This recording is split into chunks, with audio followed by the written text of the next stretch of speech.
Hello, Daddy folks. It is Diecastbuffet here again, and welcome back to our Nascar Diecast review. And today we have, well, our first raced version for Chase Elliott of the next-gen era. It is the Dover Napa Auto Parts Chevrolet Camaro, the raced win car that he won that Monday morning or afternoon Dover race, which is really cool. It's his second win at the racetrack, and this is a really cool raced win with all that beautiful confetti. So without further ado, let's go and get it out of the box. Alrighty, folks, right, the good old parcel, and check out this freaking diecast. What a cool looking raced version paint scheme. And this is a much more accurate version of the Napa Auto Parts car. I'm looking at the normal version of it. I think the Napa logo right here is a little bit larger on the raced version, and the door number is a little bit smaller than the standard version. But regardless, this is, you know, with these raced version cars, all the logos are more authentic to the real on-track product, so it's a better representation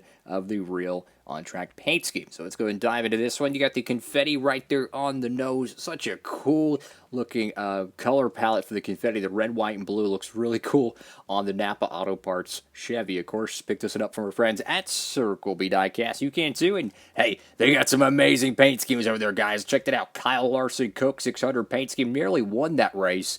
Oh, by the way, the Josh Balicki, that car is going like hotcakes. And, you know, you got to mention the GOAT of the Darlington throwbacks, perhaps. I mean, that thing is absolutely amazing. Of course, you can save on shipping, guys. That promo code, Diecastbuffet. So check out the nose of the car. You can see the confetti that's built up on the splitter. And this is a really nice touch. The splitter has that kind of the carbon fiber texture to it. Very nice to see that. So you got the rubber buildup, the dirt, and the grime for the first ever next-gen Dover race. And I gotta say, man, the racing was great. I know Chase Elliott won it in X, Y, and Z, but the racing quality there, I have not saw Dover racing that interesting to me, probably since the early Gen 6 era. So they've definitely fixed that track. And if I tell you what, if they wanted to go back to Dover twice a year, I would have no problem with it. Just don't replace a good racetrack. Get rid of the Chicago street course or something. I don't care. Get rid of that racetrack. Oh, we call it Richmond. Just go to one Richmond race per year and go to Dover twice. I'd be okay with that. At least the racing's actually entertaining at Dover. But what's really interesting to me about the 2022 season is it reminds me a lot of the 2007 season. And the reason why I say that is because there's so many raced wins and raced versions getting produced this year. I mean, look at this. Martinsville raced win. We already had the Fontana raced win. We already had, oh my goodness, they just released, I think, Logano's Darlington raced win. The Daytona 500. Oh my goodness. You're going to get the Larson, Watkins Glen raced win, all the Chase Elliott ones. Chase Briscoe's Phoenix win. We're not going to get the Christopher Bell Martinsville win, which is stupid. But, you know, my point being is that you're probably going to get at least half of the entire season in the 1/64 scale, which I think is a record, almost. The record obviously being 2007, because like 90% of everything got made, excluding the alcohol cars, but it's a very good thing for the collector, in my opinion. Let's get UniFirst right there. First to something there. You got A-Shock, Hooters, Alumar. I love how they didn't put a crazy box underneath these decals there. They let it just flow with the paint scheme. Very clean. I like that. Got Chase Elliott's name banner there. What is it? Akron's, Exalted, Cincinnati Industries, Freightliner, it looks like. Hooters and Mac Tools. Kelly Blue Book. That car is horrendous.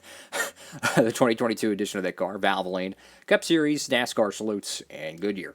So go to the back end of the car, and the splitter and the spoiler actually have raced version, detail to it, but it also has a carbon fiber texture, which is something we usually don't see on these next-gen cars. Usually it's just like a dark stale gray, if you will, or a dark black. But in this case, it actually has the carbon fiber grooves to it. So this is one of, if not the best-looking raced version I've seen this year. Kyle Larson's Fontana win looks really good because it has the highlights on the splitter, which this car I think does as well. You could see a little bit of that green, but it has the day glow highlights on Larson's Fontana win. This one's right up there with it. I love the detail they did on the spoiler and the splitter. You go to the right side of the car here, you got a whole lot more confetti. You can see a little bit of the wall scrapage right there.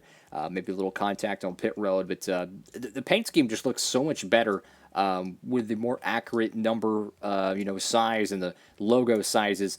That's the beauty of these raced versions. And you think of how many wins Chase Elliott had in 2022. You think about it, he won Nashville. He got the free win at Pocono, which is going to go down in NASCAR history. It's one of the craziest finishes ever because they took the win away from Hamlin and Kyle Busch and give it to Elliott, which is just par for the course, unfortunately, for Hamlin fans. So I feel for them at times, And then you think about it, he wins Talladega. Where else did he win at this year? Oh, my goodness. He won everywhere, guys. I mean, he won... Oh, yeah, Atlanta. I mean, this guy won everywhere. And he did it all in the same paint scheme, which I love that.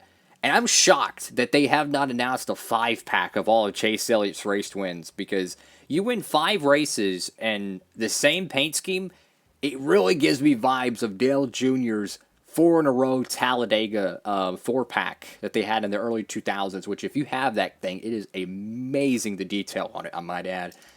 I could see them doing something with the Chase Elliott, do a 5-pack, all Napa Auto Parts, maybe make it in a collectible box that has Napa on it. I think that would be really, really cool. Go to the roof of the car right here, got more confetti. The box was probably on this side of the car when he got out, maybe, the little cardboard, little triangle box or whatnot. I really like this raced version, guys. It's a shame they don't put no confetti on the windows, which I think is asinine, because, I mean, you clearly could stamp on, the Elliott name banner, or, and do these little window bars. I just don't see why they can't just put a freaking confetti thing on there. And in fact, what they should do, what I would do personally, is I would add the confetti to the windows, but charge the same much you do for the chrome numbers. You see what I'm saying? They charge a little extra for the chrome numbers because of the full. Why not add 50 cents to the diecast and give the fans the confetti on the windows? They can do it. Believe me, if they really wanted to, they could. They just don't do it. So you got Napa Auto Parts right there. Napa know-how. Napa know-how. They should get that commercial back. They really should. And you get Auto Parts right there on the deck lid. This is a very cool raced win diecast. You think about Dover, you're like, oh, it's Dover. It sucks. No, this is one of those really good-looking raced win paint schemes. It's subtle. It doesn't have any of the playoff logos on it. It has just the right amount of confetti that it doesn't, I wouldn't say destroy the paint scheme, because personally I love caked-on confetti, but this is just a really well-done raced version paint scheme. Really enjoying it, and of course you have kind of that dark graphite metallic style wheels, so it's a really cool-looking diecast. One of my favorite raced wins for Chase Elliott. No doubt about it. If you're an Elliott cat, make sure to pick this one up. He won 5 races in 2022. It's a shame they're not going to make the Pocono win. I was talking about a 5-pack. They should do it. They didn't make no merchandise for Elliott's Pocono win, which is asinine to me. I mean, could you imagine if Dale Jr. won a race or something like that way, and they said, nope, we're not going to make any raced version diecast for it or anything? That's going to be the absolute dumbest thing I've ever heard. But regardless, what do y'all think about this diecast? Make sure to like, comment, and subscribe, and hope to see you in the next diecast review. That's all for now, guys. Diecast Buffet, signing off.